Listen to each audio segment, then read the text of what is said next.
against Leicester. I think Sky have put it as their main event ever since that 4-3, and it's been something like 0-0, 0-0, 0-0, 1-0, 0-0. So they need to stop picking that game, don't they? They do, but I'll take it. Before the game, I'd have took a draw. I'm happy with the draw. We could have nicked it.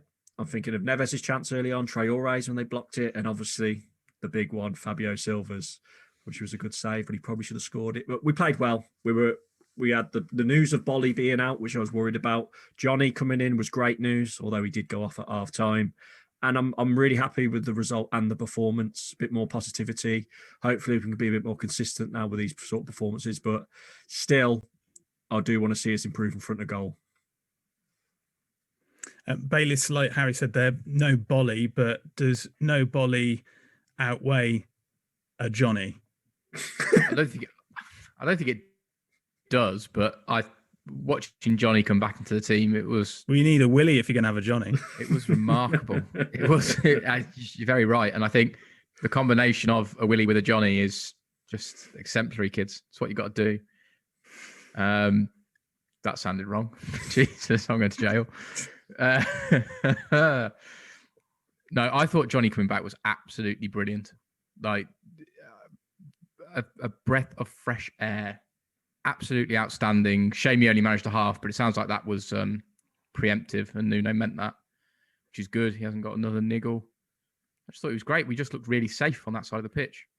You know, he's a scrapper. He gets stuck in. He doesn't make sure if it does get loose, he makes sure he tidies up or gets it out of play or out of the way. It's exactly what we need on the defensive sides. Stark contrast to what happened on the other side of the pitch. So, you know, take the positives. Here's Rolf. It's just not true. No, Daniel Podence, Jack. He's my favourite player. Big loss, I think, to the side. Yeah, well, apparently he's got an injury. He's going to be out 5 or 6 weeks, which was a bit of a shock. So there's two more injuries thrown at us. He must be really frustrated because he's only just come back. I said he didn't look right last week on this podcast. I said he didn't look right. I didn't think since he came back. And now he's gone and got another injury. So that's a blow to him. It's a blow to the team. I can echo the sentiments of Johnny. He's just so composed. He just makes us look so much more calm and balanced. And even though he'd been out for so long, he didn't look out of place in the slightest. Granted, they took him off at half time. I was shocked to see him in the starting lineup originally. I didn't think he'd be pushed straight back in like that. But Nuno keeps his cards close to his chest. But overall, I know it's a 0-0 draw, but I thought it was an interesting game to watch. There were key moments for both teams. Both would have probably gone away thinking they could have won it, particularly in the last 10 minutes. We had that, well, however long it was, we had the Fabio Silva chance, and then we had the hearts in mouths moment when Vardy got that header away. But it was a composed, solid performance against a very good team. So overall I'm happy, and I just hope we can build on it still. That's 2 results now back to back, and hopefully we can go on a bit of run of form. I think that's what you have to call it. I think that's what you have to call it, Jack. It is a building block because we looked so much better. We actually created genuine chances. I thought Traore looked a hell of a lot better up against a very good defensive left back. I think he came into his own. He actually wanted to play this week, which was great. Neto looked very good again in the runs that he made. Yeah. Just couldn't quite get that bit of luck to score. Silva, I think he got a bit of stick online, but it's a better save than actually anyone's given Schmeichel credit for. He came out quick and got big and got a toe on it. The lad should have gone the other corner or dinked it, but so what? Coutinho should have scored, really. He should have hit the target from where he had it. It was a lot easier chance than the Arsenal goal. But it was just one of those, you know, we weren't perfect, but it's a hell of a lot better, and that's why we're being a lot more positive. Yeah, I think when Fabio Silva had his chance, my jaw hit the floor because I don't think anyone watching it at the time realised the keeper had saved it. I thought he put it wide. And I was like, oh my God. But it was he should have scored. Let's not butcher it up. He should have scored, but it wasn't quite as bad a miss as I initially thought it was on first viewing. Why do you think he did come on, Harry? I don't know. Obviously, Nuno's trying something new, giving him a chance. He's gone under the radar a bit, hasn't he, Fabio, since Willie and Jose's come in? So he probably thought, let's give him another chance. And he did get his big chance. And I agree. At first thoughts, I was like, wow, that's a bad one. But you'd see it back in slow motion. It's a good save. But like Bailey said, could he have dinked it? Maybe. But he's always going to get a lot of criticism, Fabio, because we know the price tag and that. And it's just in everyone's head now. He's struggling to score. And I feel a bit sorry for him, but at the time I was screaming at the screen saying, "You've got to score that, mate." So I don't know. It was really harsh, the criticism he got. I was shocked to see him come on so early, to be fair, because it was about 60 minutes, wasn't it, really? Granted, William Jose didn't really get in the game as much as I think he has previously. He was a bit of a passenger, but still, I thought it was a bit early to bring on Fabio Silva. So it's just interesting how we got down the wings so much, which is exactly what we were talking about a couple of weeks ago, what we wanted to see, a little lofted ball into the penalty spot for him to come and head.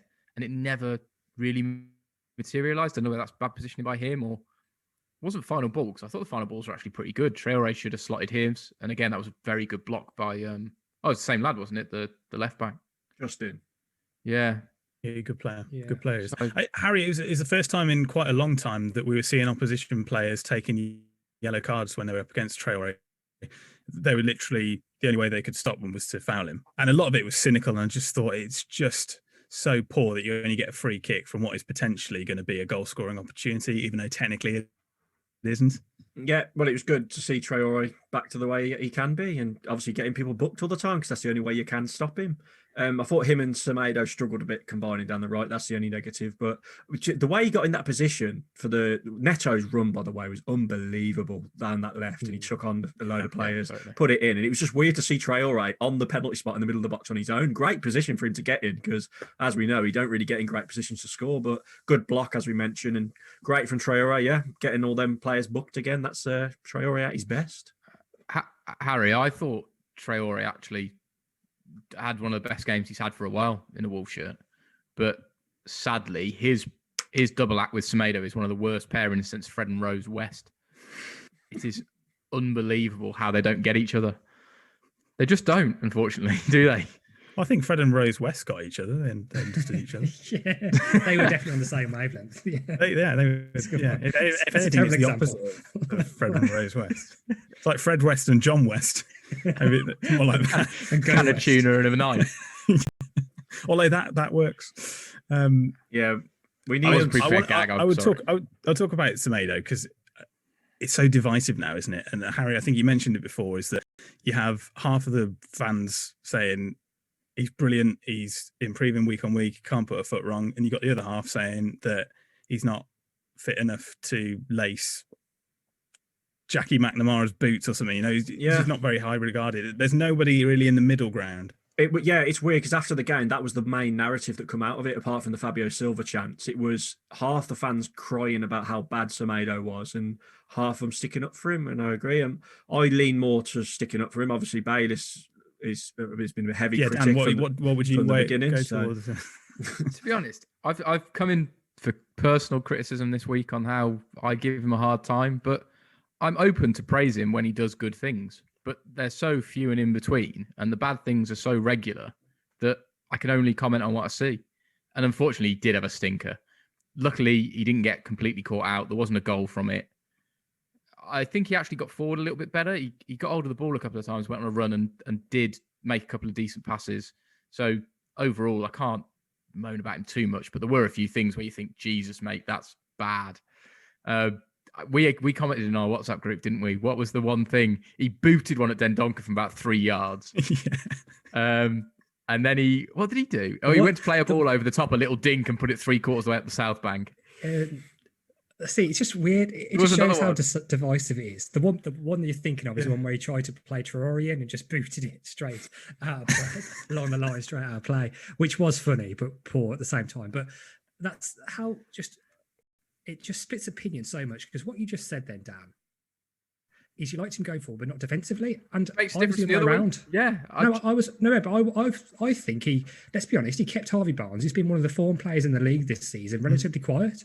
But going forward, I agree, he didn't link up with Traore well. When he's like played into positions in the corner, I don't think he's strong enough, and they win the ball back too easily, these sort of things. But defensively, I don't think he was too bad. The issues we've got are probably more going forward, and more there doesn't seem to be any natural connection between him and Traore, which is probably also in his defence. Traore is probably a difficult player to build that sort of relationship with, because he keeps the ball to him. He's not give and go, is he, Traore? But say again. He's not a give and go player, is he? Yeah. No, yeah. So it's difficult, but again, I think I think I've said this before, but obviously Dan overreacts a little bit and thinks he's the worst player ever. What? Some people think on Twitter he's the best player ever, and the majority of Wolves fans are somewhere in between. I agree, he can look like one of these players who can play really well for 90% of the game, then have a mistake in him, which is a bit of a worry. But I don't think he's all his criticism, particularly at the weekend, is just. Harry, I know that with Semedo, you're a little bit more favourable towards him, probably like the majority of Wolves fans. But if I gave you a fully fit Johnny, fully fit Marcel, and fully fit Semedo, who plays right wing back? Well, yeah, Semedo. But I can see why you're asking that, because Johnny could probably eventually switch over to there if Frosty Legs Marcel could stay fit, but it doesn't look like he will. So the thing is, that is the big concern. Semedo and Traore don't combine, but Doherty didn't combine too well with Traore. He'd usually have someone else in front of him, whereas Johnny has always had a really good relationship with like Jota when he was there and Neto. And you do need that, don't you? With the system we play, you need the right wing back. And if we play the two wingers in front of the wing backs as well, they need to combine. So that is a worry, but you can't just blame Semedo for that, because Traore, whoever is behind him, he never really has a good relationship with him. But eventually we've got to say how Wolves playing football. We watched 45 minutes of Johnny after coming back from doing his ACL, and it looked exactly how you want Wolves to play football. Defended well, linked up with Neto, put balls over the top and in through for Neto to run onto.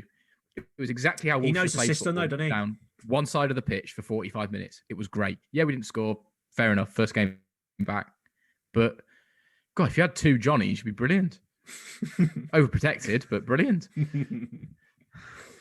I want to speak, Harry, just to Dendoncker. I want to know how you thought what he did. I mean, Sace was on the bench. I guess he's on there literally to make up the numbers. Yeah, I thought Dendoncker did okay. I thought he was all right. When the formation come out, we didn't really know if he was going to be in midfield or defence, did we? I kind of thought he would be in the right centre-back position. He's reliable, isn't he, Dendoncker? He hasn't had the best of times of it in midfield in the last few times he has started, but you can rely on him at the back. Cody worries me more than Dendoncker, which says a lot. I thought Kilman was solid on the other side. So, yeah, we know what we're going to get from Dendoncker. He can have a stinker sometimes, but he's fairly reliable, and he did okay, I guess. Is Kilman stepping up enough, Jack, for you? Yeah, I think you can't really fault him. I mean, you keep a clean sheet against Leicester, you can't really point that many holes in defence, because you think back, how many really good opportunities did they have? Not that many. Not many. We had better chances. Not many. I mean, Vardy should have scored, shouldn't he? Really, I thought it was in, to be honest. Vardy won at the end, and they got round the back once, didn't they? But apart from that, I think we had by far the better chances. Even when you think back to like the free kick, Neves has, where he should have done better. Things like that, those opportunities. If we take one of those, then I think we can win the game against a team that's, fighting for Champions League football. So I think the defence looks a lot better. I was really quite worried when Johnny went off and we brought Hoover on, but he did all right as well, to be fair. He filled the hole well after. You could tell, Jack. You could tell he was. They targeted. Yeah, him. I'm not disputing that. I think anyone knows that Johnny would, if he's fully fit, will play the full 90 minutes, and that'll be his position, and that's that.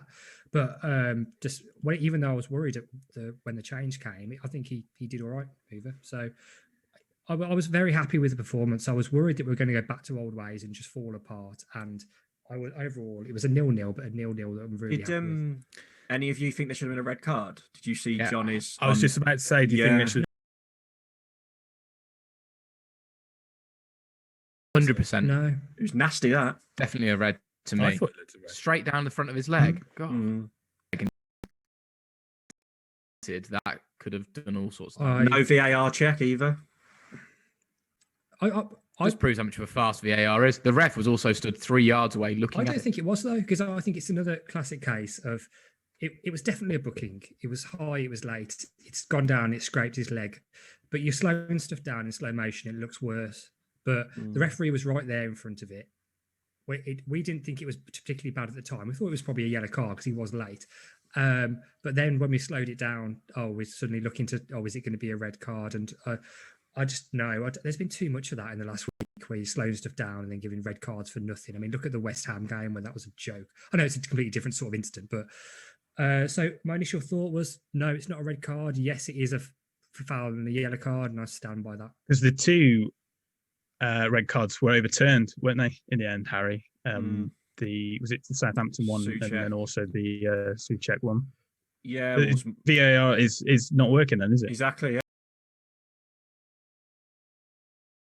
to go Never because of even the be in a abuse he's got. position where you- But it says a lot. The VAR's had an absolute nightmare, hasn't it, the last few weeks, and particularly Mike Dean as well. And we've banged on about it so much, haven't we? And they don't. It's just not consistent at all. And that Souček one, mad. Like, he's got like a reputation of never having a red card either, hasn't he? And to think that was a red after checking it was mad. But thankfully, they've done it. Have you seen it? Did you see the Souček one? Yeah. It's just Mad. like, Man the match, Jack. Oh, Pedro Neto for the first half, and then Traore for the second half. It's a bit of a difficult one, actually. Isn't it? I don't know. Well, let's go with Neto just mainly on the first half performance, where he was just like unstoppable at times. Neto was brilliant. Johnny had a fantastic 45. I thought Traore was very good as well, but it has to be Neto out of the choice, out of a lot of them. Harry, is it full sweep of Pedro Neto? I was gonna say Semedo just to piss Bayless. I thought I'm joking. Yeah, Neto, man. I mean, he could nearly turn me. Neto, he's just a wonderful human being. There's a lot of sexual frustration in this podcast. Well, he's locked down. He's too young for you, Harry. He's only 19. I know. Yeah, get done. Excellent.